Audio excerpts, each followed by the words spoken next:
नमस्कार दोस्तों, स्वागत है आपका एवन स्टडी रिलेशन पे। आज से हम शुरू कर रहे हैं बिहार जीके की स्पेशल सीरीज। इसमें हम बिहार के महत्वपूर्ण तथ्यों को बहुत ही सरल तरीके से समझेंगे, जो आपके आने वाले सभी प्रतियोगी परीक्षाओं के लिए बहुत उपयोगी और महत्वपूर्ण होंगे। तो चलिए आज की क्लास शुरू करते हैं। पहला क्वेश्चन है, सबसे पहला क्वेश्चन है बेसिक था, बिहार राज्य की स्थापना कब हुई थी?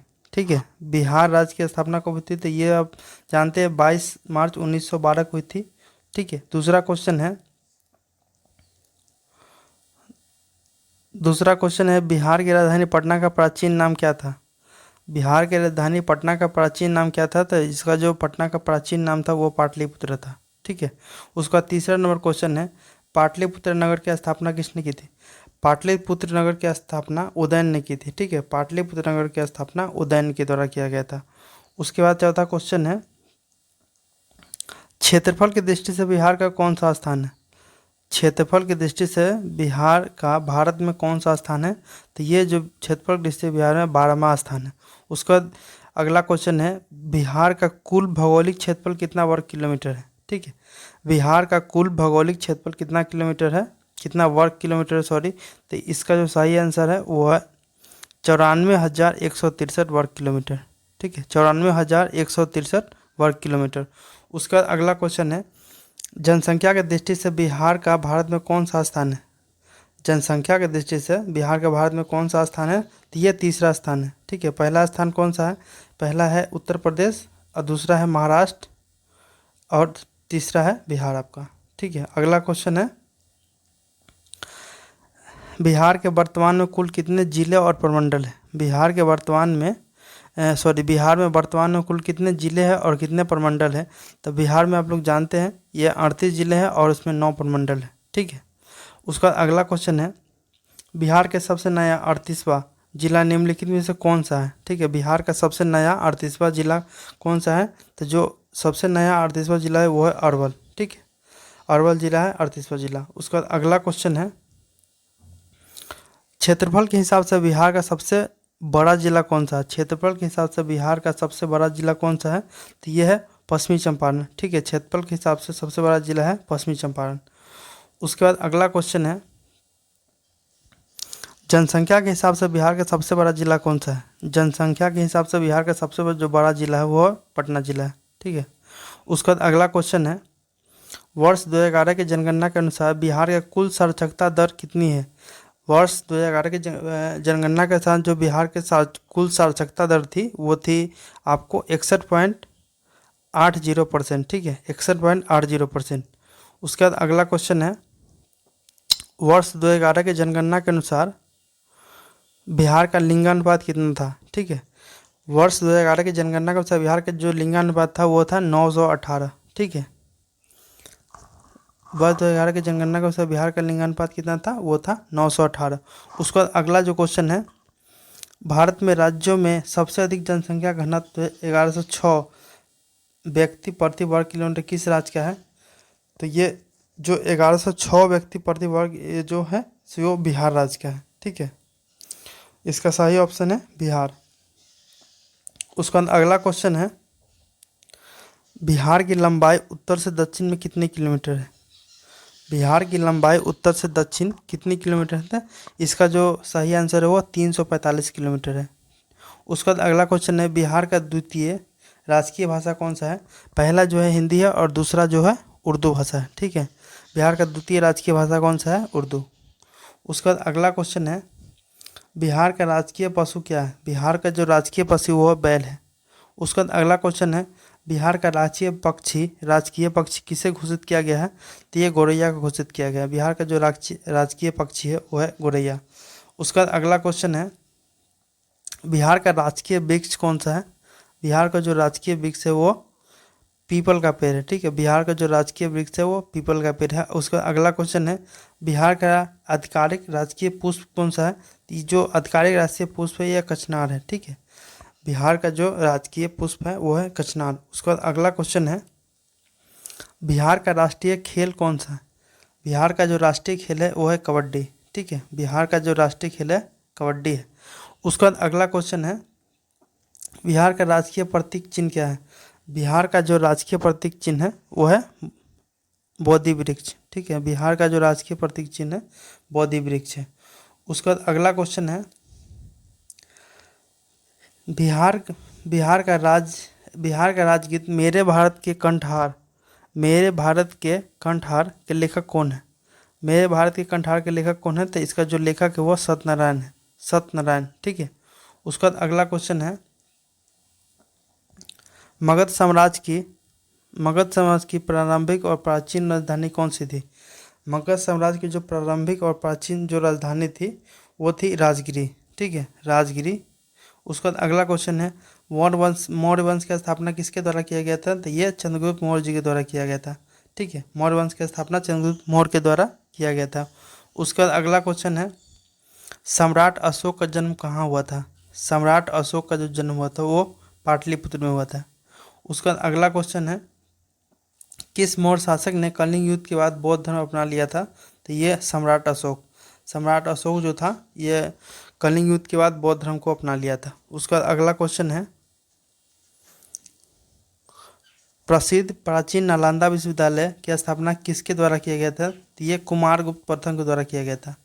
उसके बाद अगला क्वेश्चन है, प्राचीन नालंदा विश्वविद्यालय 1193 ईस्वी में किसके द्वारा नष्ट किया गया था? तो ये बख्तियार खिलजी के द्वारा नष्ट किया गया था। यही व्यक्ति था जो नालंदा विश्वविद्यालय में आग लगा दिया था।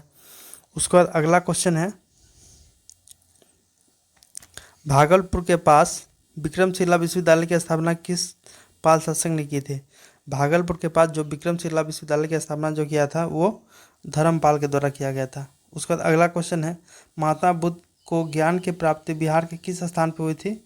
तो बिहार के जो बौद्ध गया में हुए थे। ठीक है, बिहार के जो महात्मा बुद्ध जी के जो ज्ञान की प्राप्ति हुई थी वो बौद्ध गया में हुई थी। उसके बाद अगला क्वेश्चन है, प्रथम बौद्ध संहिता किसके शासनकाल में आयोजित हुई थी? तो ये अजातशत्रु के शासनकाल में हुई थी। ठीक है, पहला हुई थी अजातशत्रु।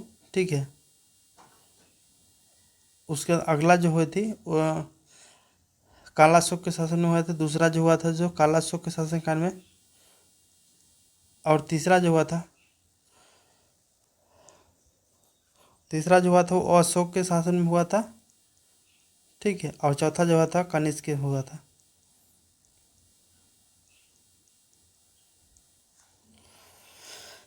उसका अगला क्वेश्चन है, जैन धर्म के 24वें तीर्थकर भगवान महावीर स्वामी के जन्म कहाँ हुआ था? जैन धर्म के जो 24वें तीर्थकर थे उनके भगवान महावीर स्वामी का जन्म जो हुआ था वो कुंडग्राम वैशाली में हुआ था। ठीक है, कुंडग्राम वैशाली में हुआ था। उसका अगला क्वेश्चन है, भगवान महावीर स्वामी का परिनिर्वाण कहाँ प्राप्त हुआ था? भगवान महावीर स्वामी का परिनिर्वाण यानी निर्वाण कहाँ पे प्राप्त हुआ था? ये पावापुरी में हुआ था। ठीक है, उसके बाद अगला क्वेश्चन है, विश्व का पहला गणतंत्र वैशाली में किसके द्वारा स्थापित किया गया था? विश्व का पहला गणतंत्र वैशाली में किसके द्वारा स्थापित किया गया था? ये लिच्छवी गणराज्य के द्वारा स्थापित किया गया था। ठीक है, विश्व का पहला जो गणतंत्र है जहाँ पे चुनाव होता था उस समय राजा का लिच्छवी गणराज्य में। उसका अगला जो क्वेश्चन है, चंद्रगुप्त मौर्य के दरबार में आने वाले पहला विदेशी यात्री मेगास्थनीज कहाँ से आया था? तो ये यूनान से आया था। ठीक है, ये जो मेगास्थनीज था ये यूनान से आया था। उसका अगला क्वेश्चन है, चीनी यात्री भ्यानसंग ने बिहार के किस प्राचीन विश्वविद्यालय में शिक्षा ग्रहण की थी? तो ये नालंदा विश्वविद्यालय में शिक्षा ग्रहण किया था। उसके बाद अगला क्वेश्चन है, शून्य के आविष्कारक और महान गणितज्ञ आर्यभट्ट का संबंध बिहार के किस प्राचीन नगर से है? तो ये जो बिहार का जो है पाटलिपुत्र नगर से उनका संबंध है। ठीक है, पाटलिपुत्र से। उसके बाद अगला क्वेश्चन है, दिल्ली की गद्दी पर बैठने वाला एकमात्र बिहारी शासक कौन है? तो ये जो बिहारी शासक था वो शेरशाह सूरी था। ठीक है, उसके बाद अगला क्वेश्चन है, प्रसिद्ध शेरशाह सूरी का मकबरा बिहार के किस राज्य में स्थित है? तो ये सासाराम में। ठीक है, शेरशाह सूरी का मकबरा सासाराम में। उसका अगला क्वेश्चन है, सिख धर्म के 10वें और अंतिम गुरु गोविंद सिंह जी का जन्म 1666 ईस्वी में कहाँ हुआ था? तो ये पटना साहिब में हुआ था। इनका जन्म जो हुआ था पटना साहिब में हुआ था। उसके बाद अगला क्वेश्चन है, प्रसिद्ध बक्सर का युद्ध कब लड़ा गया था? जो बक्सर का युद्ध लड़ा गया था वो 1764 ईस्वी में लड़ा गया था। उसके बाद अगला जो क्वेश्चन है, बिहार में 1857 की क्रांति का नेतृत्व किसने किया गया था? तो बाबू वीर कुंवर सिंह जी के द्वारा किया गया था। ठीक है। उसके बाद अगला क्वेश्चन है, महात्मा गांधी ने भारत में अपना पहला सत्याग्रह कहाँ से शुरू किया था? तो ये चंपारण से शुरू किया था। किनके कहने पे? राजकुमार शुक्ल। ठीक है, राजकुमार शुक्ल इन्हीं ने बुलाया था। इन्हीं के बुलाने पे यहाँ से पहला सत्याग्रह महात्मा गांधी ने शुरू किया था। उसका अगला क्वेश्चन है,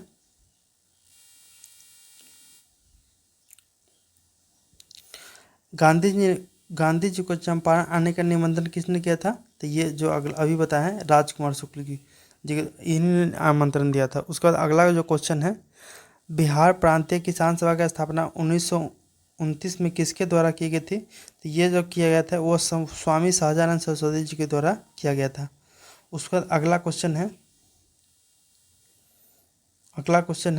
1942 के भारत छोड़ो आंदोलन के दौरान किस नेता को लोकनायक की उपाधि मिली थी? तो ये जो जयप्रकाश नारायण जी थे, इनको लोकनायक की उपाधि से नवाजा गया था। उसके बाद अगला क्वेश्चन है, भारत छोड़ो आंदोलन के समय जयप्रकाश नारायण किस जेल से भाग निकले थे? तो ये हजारीबाग जेल से भाग निकले थे। उसके बाद अगला क्वेश्चन है, बिहार सोशलिस्ट पार्टी का औपचारिक गठन किस वर्ष में हुआ था? तो ये 1931 में बिहार सोशलिस्ट पार्टी का औपचारिक गठन किया गया था। उसके बाद अगला क्वेश्चन है, बिहार ओडिशा से किस तिथि को अलग हुआ था? तो ये अलग जो हुआ था 1 अप्रैल 1936 को अलग हुआ था। बिहार जो है ओडिशा से 1 अप्रैल 1936 को अलग हुआ था। उसके बाद अगला क्वेश्चन है, बिहार से अलग करके झारखंड राज्य का गठन कब किया गया था? तो ये किया गया था 15 नवंबर 2000 को किया गया था। ठीक है, 15 नवंबर 2000 को किया गया था। उसका अगला क्वेश्चन है, गंगा नदी बिहार के किस जिले में प्रवेश करती है? गंगा नदी बिहार के किस जिले से प्रवेश करती है? तो ये बिहार के बक्सर जिला से प्रवेश करती है गंगा नदी।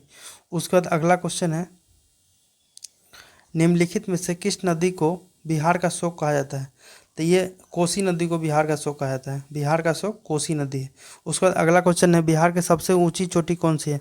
बिहार के जो एकमात्र सबसे ऊंची चोटी है वो है सोमेश्वर से। कहाँ पे है? पश्चिमी चंपारण में। ठीक है। उसके बाद अगला क्वेश्चन है, बिहार का एकमात्र राष्ट्रीय उद्यान कौन सा है? ये वाल्मीकि राष्ट्रीय उद्यान, ये भी पश्चिमी चंपारण में है। ठीक है, एकमात्र राष्ट्रीय उद्यान है वाल्मीकि राष्ट्रीय उद्यान, ये भी पश्चिमी चंपारण में। उसके बाद अगला क्वेश्चन है, काकोलत जलप्रपात बिहार के किस जिले में स्थित है? तो ये बिहार का नवादा जिले में। ठीक है, काकोलत जलप्रपात बिहार के किस जिले में है? तो ये नवादा जिले में। उसके बाद अगला क्वेश्चन है, बिहार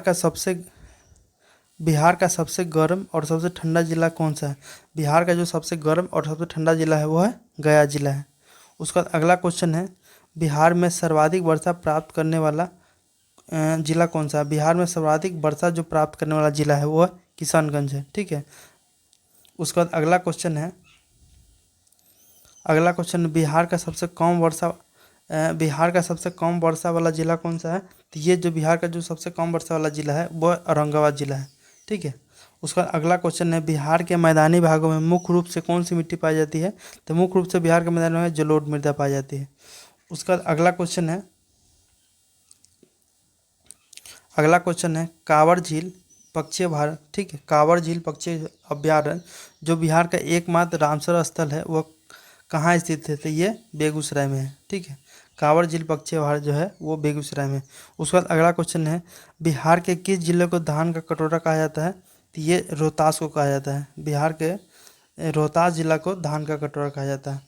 उसके बाद अगला क्वेश्चन है, जीआई टैग प्राप्त शाही लीची के उत्पादन के लिए बिहार का कौन सा जिला प्रसिद्ध है? तो ये बिहार का मुजफ्फरपुर जिला प्रसिद्ध है। ठीक है, शाही लीची के उत्पादन में बिहार का कौन सा जिला प्रसिद्ध है? तो बिहार का मुजफ्फरपुर जिला प्रसिद्ध है।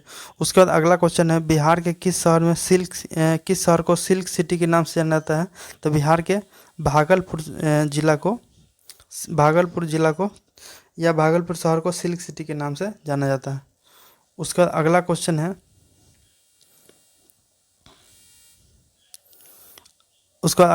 है, बिहार की सीमा कितने राज्यों से स्पर्श करती है? तो बिहार की जो सीमा है वो 3 राज्यों से स्पर्श करती है। उसके बाद अगला क्वेश्चन है, बिहार के कितने जिले बिहार के कितने जिले नेपाल देश के साथ अंतर्राष्ट्रीय सीमा साझा करते हैं? तो ये 7 जिले के साथ अंतर्राष्ट्रीय साझा करते हैं। उसके बाद अगला क्वेश्चन है, भारत भारत में पाइराइट खनिज भारत में पाइराइट खनिज के उत्पादन में बिहार का कौन सा स्थान है? तो बिहार का जो स्थान है वो प्रथम स्थान है। उसके बाद अगला क्वेश्चन है, बरौनी तेल शोधक कारखाना बिहार के किस जिले में स्थित है? तो बरौनी तेल शोधक जो है वो बिहार के बेगूसराय जिले में। उसके बाद अगला क्वेश्चन है, बिहार के प्रथम मुख्यमंत्री कौन है जिन्हें बिहार केसरी भी कहा जाता है? जो बिहार केसरी कहा जाता है वो है डॉक्टर श्री कृष्ण सिंह। ठीक है, बिहार केसरी डॉक्टर श्री कृष्ण सिंह। उसका अगला क्वेश्चन है, स्वतंत्रता के बाद बिहार के प्रथम राज्यपाल कौन बने थे? जो बिहार के जो प्रथम राज्यपाल बने थे वो जयराम दास दौलत राम जी बने थे। ठीक है, जयराम दास दौलत राम जी। उसका अगला क्वेश्चन है, बिहार के पहली महिला मुख्यमंत्री बनने का गौरव किसे प्राप्त है? तो ये राबड़ी देवी जी को प्राप्त है। उसके बाद अगला क्वेश्चन है, बिहार के प्रथम राष्ट्रपति डॉक्टर राजेंद्र प्रसाद का जन्म बिहार के किस स्थान पर हुआ है? तो ये जीरादेई में हुआ। ठीक है, डॉक्टर राजेंद्र प्रसाद जी का जन्म जीरादेई में हुआ है। उसके बाद अगला क्वेश्चन है, बिहार का जो विधानमंडल वह किस प्रकार का है? तो जो बिहार का जो विधानमंडल है वो द्विसदनात्मक है। ठीक है, जैसे बिहार में विधानसभा भी है और विधान परिषद भी है, इसलिए द्विसदनात्मक है। उसके बाद अगला क्वेश्चन है, बिहार विधानसभा में निर्वाचित सदस्यों की कुल संख्या कितनी है? जो निर्वाचित सदस्यों की कुल संख्या है वो 243 है। उसका अगला क्वेश्चन है, बिहार विधान परिषद में कुल कितनी सीटें हैं? तो बिहार विधान परिषद में जो सीटें है वो 75 सीटें हैं। उसके बाद अगला क्वेश्चन है, बिहार राज्य से लोकसभा में कुल कितने सदस्य चुने जाते हैं? तो बिहार राज्य से लोकसभा में जो सदस्य चुने जाते हैं वो 40 लोकसभा सदस्य चुने जाते हैं। उसके बाद अगला क्वेश्चन है, बिहार के राज्यसभा के लिए निर्धारित सीटों की संख्या कितनी है? बिहार से राज्यसभा के लिए निर्धारित सीटों की संख्या कितनी है? तो ये बिहार में राज्यसभा के लिए 16 सीट है। उसके बाद अगला क्वेश्चन है, पटना उच्च न्यायालय की स्थापना किस वर्ष हुई थी? जो पटना उच्च न्यायालय की जो स्थापना हुई थी वो 1916 ईस्वी में हुई थी। ठीक है, 1916 ईस्वी में। अगला क्वेश्चन है, पटना विश्वविद्यालय की स्थापना कब हुई थी? तो ये 1917 में हुई थी। उच्च न्यायालय 1916 और विश्वविद्यालय 1917। उसके बाद अगला क्वेश्चन है, बिहार के प्रथम दलित मुख्यमंत्री निम्नलिखित में से कौन थे? तो जो ये जो थे दलित मुख्यमंत्री थे ये थे भोला पासवान शास्त्री जी। ठीक है, उसके बाद अगला क्वेश्चन है, बिहार के प्रथम मुस्लिम मुख्यमंत्री कौन थे? बिहार के प्रथम मुस्लिम मुख्यमंत्री कौन थे? तो जो मुस्लिम मुख्यमंत्री थे वो अब्दुल गफूर जी थे। उसके बाद अगला क्वेश्चन है, बिहार के सबसे प्रसिद्ध महापर्व कौन सा है जिसे डूबते और उगते सूरज को अर्घ दिया जाता है? तो ये जो बिहार का सबसे महापर्व है वो है छठ पूजा है। उसके बाद अगला क्वेश्चन है, विश्व प्रसिद्ध मधुबनी पेंटिंग का अन्य लोकप्रिय नाम कौन सा है? तो मिथिला पेंटिंग कहा जाता है इसको। ठीक है, मधुबनी पेंटिंग को मिथिला पेंटिंग कहा जाता है। उसके बाद अगला जो क्वेश्चन है, वह निम्नलिखित में से कौन सा बिहार का एक प्रमुख लोक नृत्य है? जो बिहार का प्रमुख लोक नृत्य है वो है जट जटिन। ठीक है, उसका अगला क्वेश्चन है, एशिया का सबसे बड़ा पशु मेला सोनपुर मेला किन नदियों के संगम पर आयोजित होता है? तो ये गंगा और गंडक नदी के संगम पर होता है। ठीक है, गंगा और गंडक नदी के संगम पर होता है। उसका अगला क्वेश्चन है, लिट्टी चोखा मुख्य रूप से किस राज्य के पारंपरिक और सबसे प्रसिद्ध व्यंजन है? तो ये बिहार का है। उसका अगला क्वेश्चन है, बिसहरी पूजा या बिहुला त्यौहार मुख्य रूप से बिहार के किस क्षेत्र में मनाया जाता है? तो ये मिथिला क्षेत्र में मनाया जाता है। बिसहरी पूजा या फिर बिहुला त्यौहार मुख्य रूप से बिहार के मिथिला क्षेत्र में मनाया जाता है। उसका अगला क्वेश्चन है, मैथिल कोकिल के नाम से किस महान मध्यकालीन कवि को जाना जाता है? तो ये विद्यापति को जाना जाता है। उसका अगला क्वेश्चन है, प्रसिद्ध आंचलिक उपन्यास मैला आंचल के रचनाकार कौन है? तो ये फणीश्वर नाथ रेणु जी है। ठीक है, फणीश्वर महिला आंचल का जो लेखक है, रचनाकार है, वो फणीश्वर नाथ रेणु। उसका अगला क्वेश्चन है, राष्ट्रकवि रामधारी सिंह दिनकर का जन्म बिहार के किस जिले में हुआ है? राष्ट्रकवि रामधारी सिंह दिनकर का जो जन्म हुआ है वो बेगूसराय में हुआ है। ठीक है। उसका अगला क्वेश्चन है, भारत रत्न 2001 में मतलब भारत रत्न से सम्मानित मशहूर शहनाई वादक उस्ताद बिस्मिल्लाह खां का जन्म कहाँ पे हुआ है? तो ये जो जन्म हुआ है, इनका जन्म डुमरांव में हुआ है। उसके बाद अगला क्वेश्चन है, बिहार के किस व्यक्ति को माउंटेन मैन के नाम से जाना जाता है? तो ये दशरथ माझी को जाना जाता है। उसके बाद अगला क्वेश्चन है, यूनेस्को के विश्व धरोहर सूची में शामिल महाबोधि मंदिर कहाँ स्थित है? यूनेस्को के विश्व धरोहर में शामिल महाबोधि मंदिर ये बोधगया में स्थित है। ठीक है, बोधगया में स्थित है। उसके बाद अगला